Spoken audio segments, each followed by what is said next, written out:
Hello students, today I am going to tell you about the topic Lenge's law.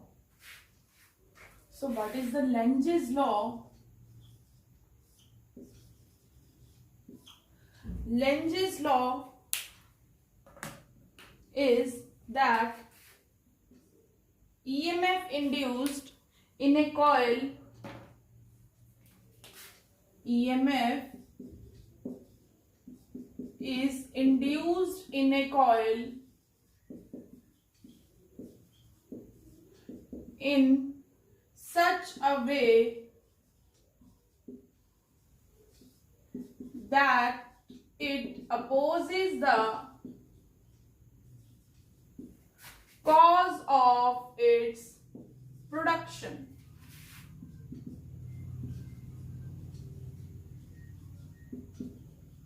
That you know that whenever magnetic flux changes, EMF is induced. But the EMF which is induced here that opposes the cause of its production means cause of the production of the EMF is here flux.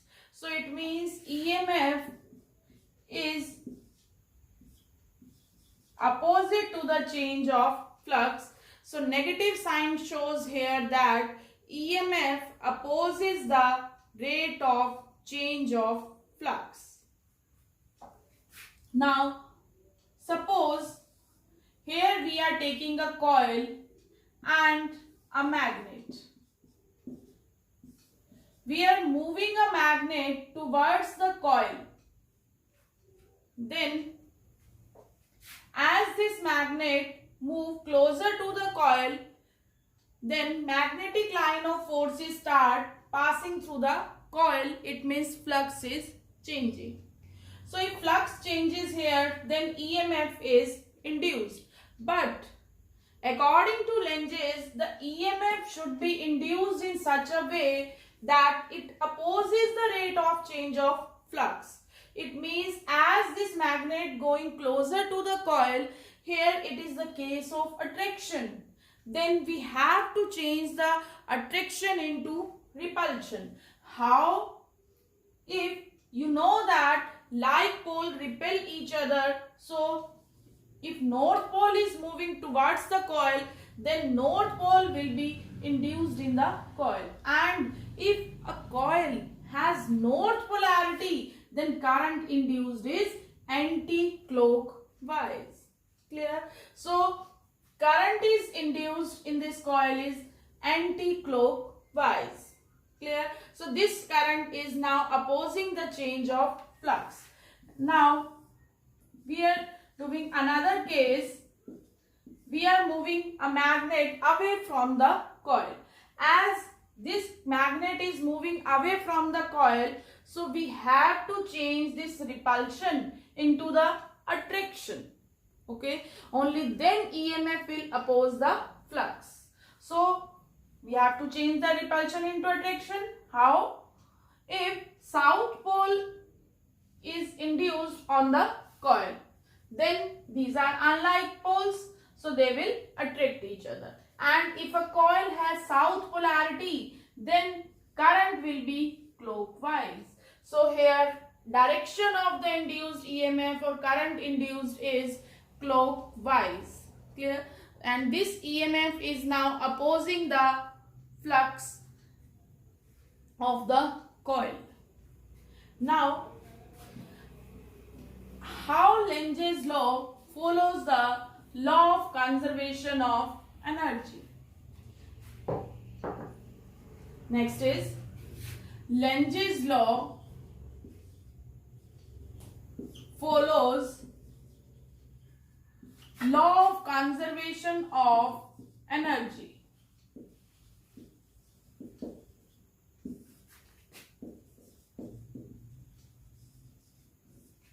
How?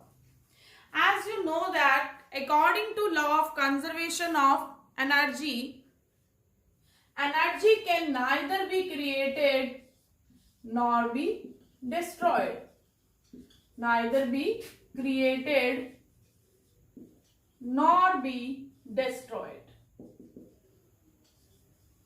It always changes from one form to another. Changes from one form to another. So we have to prove in this topic that how Lenge's law follow the law of conservation of energy. It means here if one form of energy is changing into another form, it means this law of conservation of energy is followed. And here if we move the magnet closer to the coil, if we move the magnet closer to the coil, then work has to be done. Work has to be done against the force of repulsion.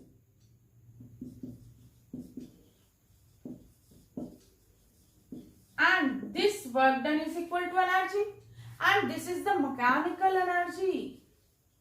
Because here we are moving the magnet towards the coil. So it is very difficult to move the magnet closer to the coil because here force of repulsion is acting. Polarity is induced in such a way that it opposes the flux. So then it means here north polarity is induced. So work has to be done against this force of repulsion because it is very difficult to move the magnet closer to the coil in spite of force of repulsion is acting here. So this is the mechanical energy if we move the magnet closer to the coil and current is anti-clockwise. So current is induced. It means this mechanical energy is changing into electrical energy. Okay, so if this energy is changing from one form to another, it means here law of conservation of energy is followed. This mechanical energy is changing into electrical energy. Clear? So by this Lenge's law follows the law of conservation of energy here. Now I am telling you the methods of production of the EMF in a coil. Methods of production of EMF.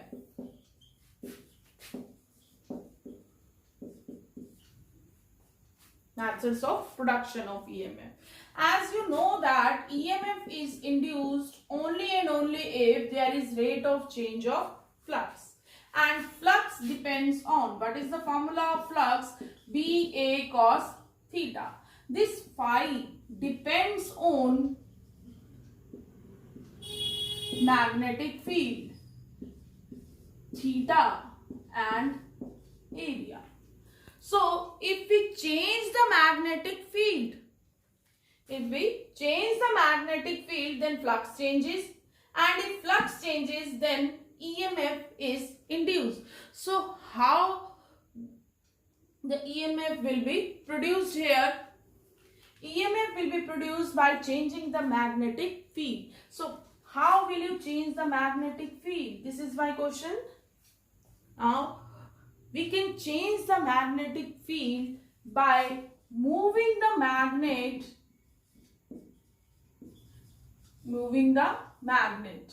closer or away from the coil. So if we move the magnet towards or away from the coil, then magnetic field changes, and if magnetic field changes then flux changes, and if flux changes then EMF is induced. Now second factor is theta. What is theta here? Theta is the angle between normal unit vector and magnetic field. Clear? So if we rotate the coil,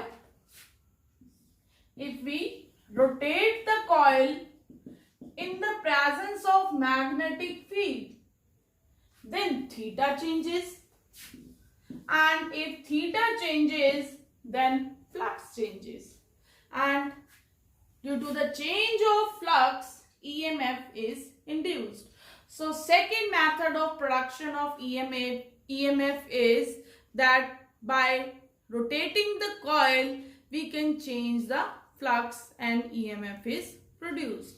Now third factor is area. So now I am explaining that how by changing the area of the loop, we can change the flux. Suppose, so third factor now I am discussing here, that is the change of area. So here we are taking the magnetic field into the plane of paper, and a rectangular loop we are considering here, and this side AB is movable side, and this is of length L. Now we are pushing this side AB with velocity v, and it comes to the new position A dash B dash, and this is the distance x. What we are doing here, we are moving the side AB to the new position A dash B dash, and it is of length L. Now flux is BA cos theta. B is here B. Area. So area of this rectangle is length into breadth, means L into x. Now theta. Theta is the angle between normal and the magnetic field. So if we draw a normal to the loop, then that normal is going either into the board or out of the board.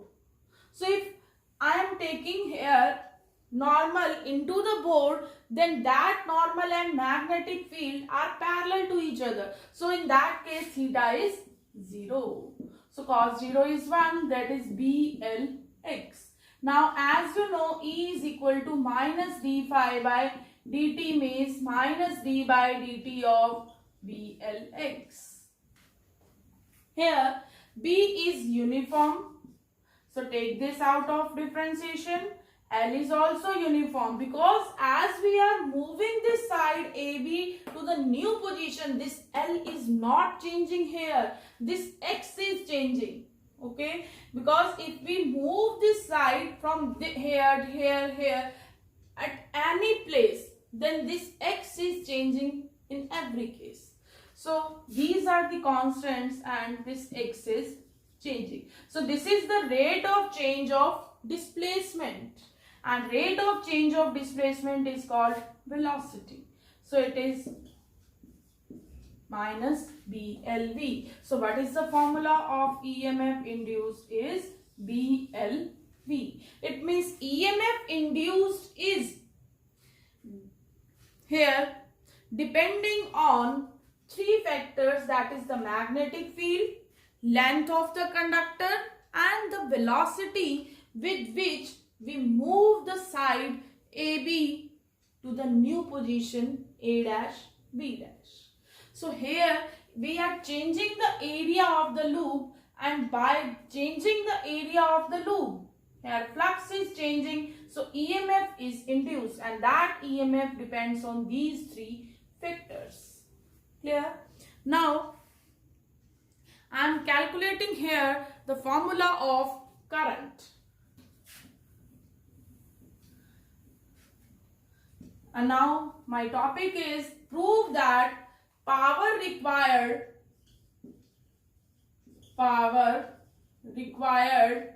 to push the conductor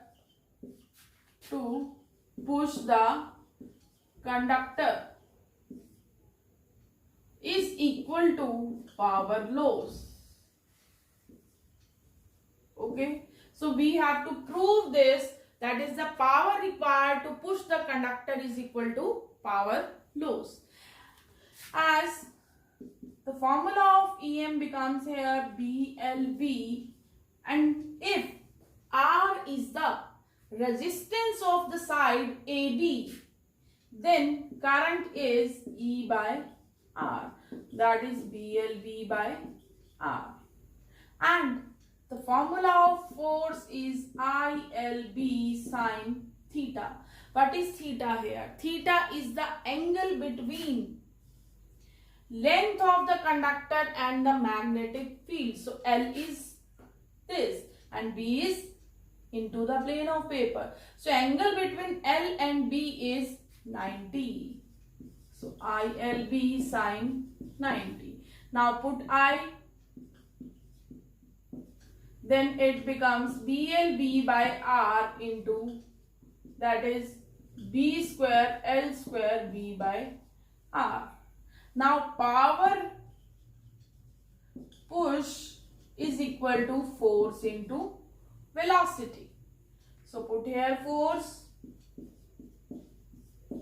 into V. Now it becomes B square L square B square by R. Clear? Now we will find here the formula of power loss.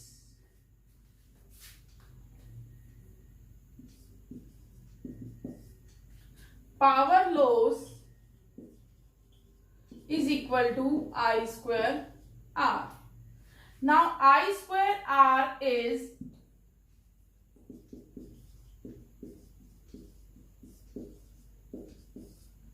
I square R. Put here I, then it becomes B square L square B square by R square. Then it is B square L square B square by R. Clear? Now you can see from first and second,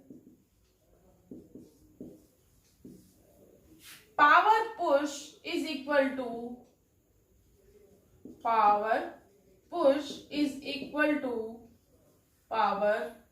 loss. So we have proved this, that power required to push the conductor is equal to the power loss.